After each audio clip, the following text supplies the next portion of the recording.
Assalamualaikum warahmatullahi wabarakatuh. Perkenalkan nama saya Hikmah Zakia, NIM 2010 10003. Baiklah, di sini saya ingin menganalisis mediasi dalam kasus gugatan perceraian. Studi kasus putusan nomor 112 garing PDT.G garing 2018 PA SKA. Bahwa pada hari sidang yang telah ditetapkan penggugat dan tergugat hadir menghadapi persidangan. Kemudian majelis berusaha untuk menasihati penggugat untuk rukun kembali mengingat sudah mempunyai 3 orang anak dan tetap mempertahankan keutuhan rumah tangganya. Bahwa pada hari sidang tanggal 1 Agustus 2018, penggugat dan tergugat akhirnya menyatakan mencabut perkaranya karena antara penggugat dan tergugat sudah rukun kembali. Bahwa selanjutnya telah terjadi hal-hal sebagaimana terurai dalam berita acara persidangan perkara ini yang untuk ringkasnya dianggap termuat dan menjadi bagian dalam penetapan ini. Hakim dalam melakukan pembuktian atas gugatan yang diajukan oleh penggugat kepada tergugat dalam kasus perceraian dengan alasan kekerasan dalam rumah tangga menimbang bahwa pada hari sidang tanggal 1 Agustus 2018, penggugat dan tergugat datang menghadap di persidangan dan penggugat dengan persetujuan tergugat menyatakan mencabut perkaranya nomor 10112 PDT garing G 2018 bahwa pada hari Senin tanggal 1 Agustus 2018 penggugat dan tergugat datang menghadap di persidangan dan penggugat dengan persetujuan tergugat menyatakan mencabut perkaranya nomor 0112 garing PDT.G garing 2018 PA SKE karena penggugat dan tergugat telah rukun kembali. Menimbang bahwa oleh karena penggugat telah menyatakan mencabut gugatannya dan pencabutan tersebut atas kehendak penggugat sendiri. Kemudian majelis berpendapat hal tersebut telah sesuai dengan ketentuan pasal 271 dan 272 RP. Menimbang bahwa dengan adanya pencabutan tersebut, gugatan penggugat harus dinyatakan telah selesai. Karenanya terhadap pencabutan tersebut perlu diberikan penetapan.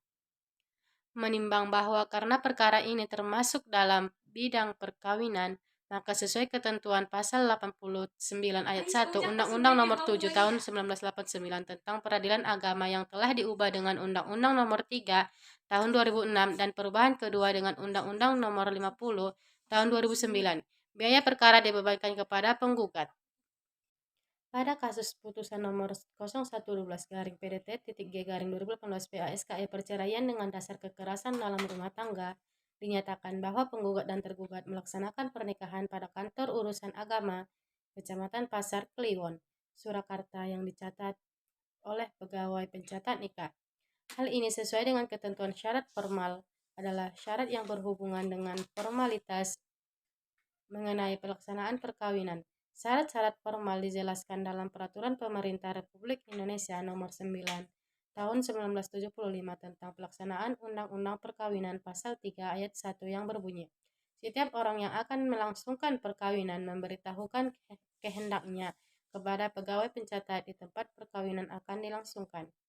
Syarat sahnya perkawinan menurut Undang-Undang Perkawinan terdapat dalam Pasal 2 Ayat 1 dan 2 yaitu Ayat 1. Perkawinan adalah sah apabila dilakukan menurut hukum masing-masing agama dan kepercayaannya. Ayat 2. Tiap-tiap perkawinan dicatat menurut peraturan perundang-undangan yang berlaku. Berdasarkan ketentuan pasal 10 ayat 3 Peraturan Pemerintah Nomor 9 Tahun 1975 disebutkan bahwa dengan mengindahkan tata cara perkawinan menurut masing-masing hukum, agamanya dan kepercayaannya itu, perkawinan dilaksanakan di hadapan pegawai pencatat dan dihadiri oleh 2 orang saksi.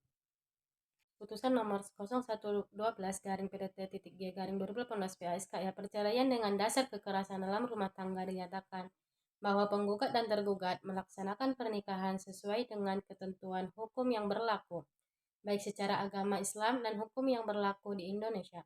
Berdasarkan Undang-Undang Nomor 1 Tahun 1974 tentang perkawinan dalam hal ini, sesuai dengan syarat formil. Syarat perkawinan, syarat material diatur dalam pasal 6 sampai dengan pasal 12 Undang-Undang Nomor 1 Tahun 1974 tentang perkawinan adalah sebagai berikut. Perkawinan harus didasarkan atas persetujuan kedua calon mempelai pasal 6 ayat 1. B. Pria sudah mencapai umur 19 tahun dan pihak wanita sudah mencapai umur 16 tahun. Pasal 7 ayat 1. C. Harus mendapatkan izin masing-masing dari kedua orang tua kecuali dalam hal-hal tertentu dan calon pengantin telah berusia 21 tahun atau lebih atau mendapat dispensasi dari pengadilan agama apabila umur para calon kurang dari 19 tahun dan 16 tahun pasal 6 ayat 2 dan pasal 7 ayat 2. D. Tidak melanggar larangan perkawinan sebagaimana yang diatur dalam pasal 8 yaitu perkawinan antara dua orang berhubungan darah dalam garis keturunan lurus ke bawah ataupun ke atas. 2. Berhubungan darah dalam garis keturunan menyamping yaitu antara saudara antara seorang dengan saudara orang tua dan antara seorang dengan saudara neneknya. 3. Berhubungan semenda yaitu mertua, anak tiri, menantu, dan ibu atau bapak tiri. 4. Berhubungan susuan yaitu orang tua susuan, anak susuan, saudara susuan, dan bibi atau paman susuan. 5. Berhubungan saudara dengan istri atau sebagai bibi atau kemenakan dari istri dalam hal seorang suami beristri lebih dari seorang.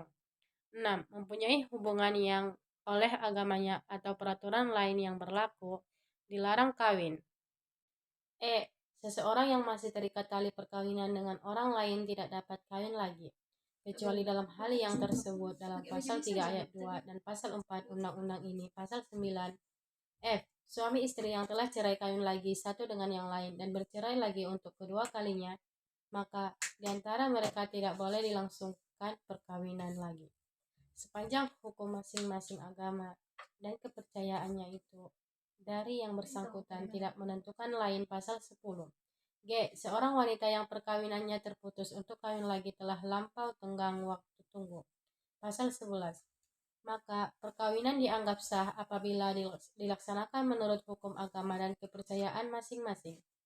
Maksud dari ketentuan agama dan kepercayaan masing-masing itu termasuk ketentuan perundang-undangan yang berlaku dalam agama dan kepercayaannya sepanjang tidak bertentangan atau tidak ditentukan lagi dalam undang-undang ini.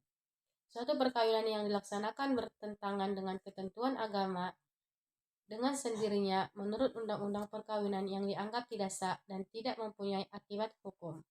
Sebagai ikatan perkawinan pada kasus putusan nomor 0112-PDT-G-2018-PA SKPA perceraian pada dasar kekerasan rumah tangga sesuai dengan dasar hukum pasal 39 ayat 2 dijelaskan bahwa untuk melakukan perceraian harus memiliki alasan yang cukup bahwa antara suami istri tidak akan dapat hidup rukun lagi sebagai suami istri.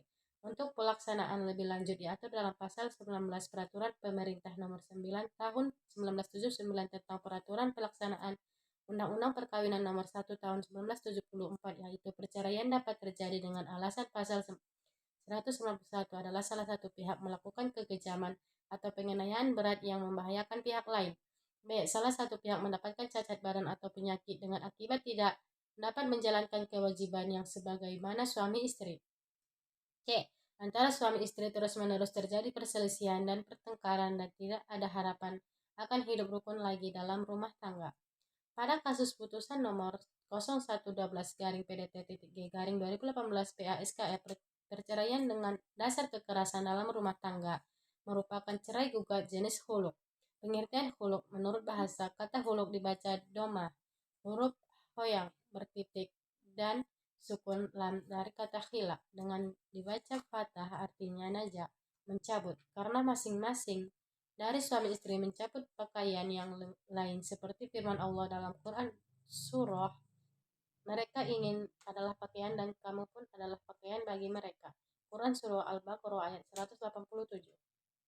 Substansi dalam pasal 39 ayat 1 Undang-Undang Perkawinan disebutkan bahwa perceraian hanya akan dapat dilakukan di depan sidang pengadilan setelah usaha untuk mendamaikan kedua belah pihak tidak berhasil.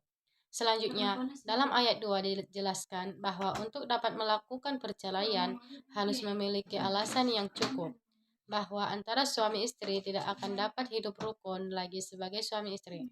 Untuk pelaksanaannya lebih lanjut diatur dalam pasal 19 Peraturan Pemerintah Nomor 9 Tahun 1975 tentang Peraturan Pelaksanaan Perundang-undangan Perkawinan Nomor 1 Tahun 1979 yaitu perceraian dapat terjadi dengan alasan pasal 191A.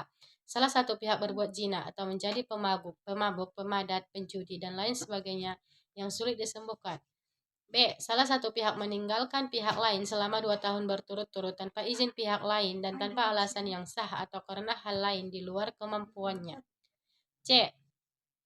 Salah satu pihak mendapatkan hukuman penjara 5 tahun atau hukuman yang lebih berat setelah perkawinan berlangsung.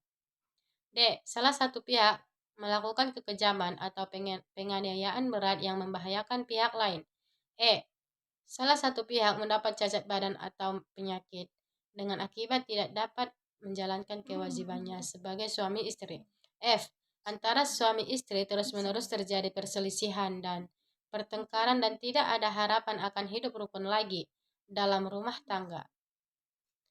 Kompilasi Hukum Islam pasal 116 menambahkan 2 alasan lagi selain yang telah disebutkan dalam pasal 19 Peraturan Pemerintah Nomor 9 Tahun 1975 tentang Peraturan Pelaksanaan Undang-Undang Perkawinan Nomor 1 Tahun 1974 di atas. Pasal 1167, suami melanggar taklik talak, peralihan agama atau murtad yang menyebabkan ketidakrukunan dalam rumah tangga. Perdamaian dalam hukum acara perdata dikenal dengan istilah dading, merupakan suatu persetujuan atau perjanjian yang disetujui oleh kedua belah pihak yang bersengketa untuk mengakhiri perselisihan suatu perkara yang sedang diselesaikan oleh pengadilan. 851 Kitab Undang-Undang Hukum Perdata KUH Perdata menyatakan perdamaian adalah suatu perjanjian dengan mana kedua belah pihak dengan menyerahkan atau menahan suatu barang, mengakhiri suatu perkara yang sedang tergantung, ataupun mencegah timbulnya suatu perkara. Dalam hukum Islam, perdamaian dikenal dengan istilah yaitu memperbaiki, memperdamaikan atau menghilangkan sengketa. Istilah ialah berusaha menciptakan perdamaian, membawa keharmonisan, menganjurkan orang untuk berdamai dalam menyelesaikan persengketaan di antara mereka dengan menghasilkan keputusan yang tidak merugikan bagi keduanya. Perdamaian merupakan hal yang diprioritaskan dalam penyelesaian suatu perkara, terutama dalam perkara perceraian. Hal ini dikarenakan dengan tercapainya perdamaian, selain dapat menyelamatkan keutuhan rumah tangga, juga dapat terlaksana pemeliharaan anak sebagaimana mestinya. Oleh karena itu, supaya perdamaian dalam perkara perceraian harus diusahakan secara efektif, bahwa hakim dapat mungkin berusaha untuk menemukan hal-hal yang melatar belakangi terjadinya persengketaan, seperti dalam perkara perceraian karena alasan perselisihan dan pertengkaran. Maka hakim harus mencari faktor-faktor penyebab dari perselisihan dan pertengkaran tersebut. Dan apabila telah diketahui permasalahannya, maka dengan mudah para hakim dapat mengajak dan mengarahkan para pihak yang berselisih untuk berdamai. Upaya perdamaian merupakan upaya yang ditempuh untuk menyelesaikan sengketa di antara para pihak dengan bantuan pihak ketiga. Upaya tersebut dapat dilakukan baik di dalam maupun di luar pengadilan. Dalam hal perdamaian dilakukan di luar pengadilan, maka pihak ketiga dapat berasal dari keluarga, seperti dalam sengketa rumah tangga antar suami dan istri. Perdamaian diupayakan oleh pihak ketiga atau hakam yang berasal dari keluarga masing-masing pihak, baik suami maupun istri. Sebagaimana dalam Al-Quran Surah An-Nisa ayat 35, bahwa apabila terjadi perselisihan antara suami dan istri, maka kirimkan seorang hakam dari keluarga suami dan keluarga istri. Hal ini karena pihak ketiga tersebut akan lebih mengetahui keadaan keluarga suami istri secara mendalam dan mendekati kebenaran. Pelaksanaan upaya perdamaian dalam perkara perceraian diatur dalam Pasal 39 ayat 1 Undang-Undang Nomor 1 Tahun 1974 Junto Pasal 31 Peraturan Pemerintah Nomor 9 Tahun 1975 tentang pelaksanaan Undang-Undang Nomor 1 Tahun 1974. Selanjutnya disebut PP Nomor 9 Tahun 1975 Junto Pasal 65 dan Pasal 82 Undang-Undang Nomor 7 Tahun 1989 tentang Peradilan Agama. Selanjutnya disebut Undang-Undang Nomor 7 Tahun 1989 Junto Pasal 115 Instruksi Presiden Nomor 1 Tahun 1991 tentang kompilasi hukum Islam. Selanjutnya disebut KHI pada Pasal 39 ayat 1 Undang-Undang Nomor 1 Tahun 1974 Junto Pasal 65 Undang-Undang Nomor 7 Tahun 1989 Junto pada Pasal 115 KHI menyatakan bahwa suatu perceraian hanya dapat dilakukan di depan persidangan pengadilan setelah pengadilan yang bersangkutan berusaha dan tidak berhasil mendamaikan kedua belah pihak. Selanjutnya, pasal 31 PP nomor 9 tahun 1975 junto pasal 82 Undang-Undang nomor 7 tahun 1989 menyatakan bahwa hakim yang memeriksa gugatan perceraian berusaha mendamaikan kedua belah pihak, dan selama perkara belum diputuskan, usaha mendamaikan dapat dilakukan pada setiap sidang pemeriksaan. Berdasarkan pasal-pasal tersebut, maka hakim memiliki kewajiban untuk mendamaikan para pihak yang berperkara sebelum dijatuhkannya putusan. Upaya mendamaikan tersebut dapat dilakukan pada setiap sidang pemeriksaan. Apabila upaya tersebut telah diusahakan secara optimal namun tidak berhasil, maka barulah hakim dapat menjatuhkan putusan perceraian. Hakim dituntut tidak hanya menggunakan pendekatan secara formal yang sekedar untuk menemukan fakta, kuantitas, dan kualitas perselisihan dan pertengkaran. Sebaliknya, hakim dalam melaksanakan fungsi mendamaikan juga mencari dan menemukan faktor yang melatar belakangi perselisihan dan pertengkaran. Karena tidak mungkin hakim dapat secara efektif mengajak dan membujuk para pihak untuk berdamai. Apabila hakim sendiri tidak mengetahui sebab-sebab perselisihan dan pertengkaran, ditambah lagi jika para hakim hanya mengusahakan perdamaian sepintas saja dengan waktu sesingkat-singkatnya, sudah tentu upaya perdamaian demikian tidak akan mendatangkan hasil yang bermanfaat kepada kedua belah pihak yang bersengketa. Demikianlah analisis mediasi dalam kasus gugatan perceraian studi kasus putusan nomor 112 garing PDT.G garing 2018 garing PASKA. Kurang dan lebihnya saya mohon maaf. Wabillahi taufiq wal hidayah. Wassalamualaikum warahmatullahi wabarakatuh.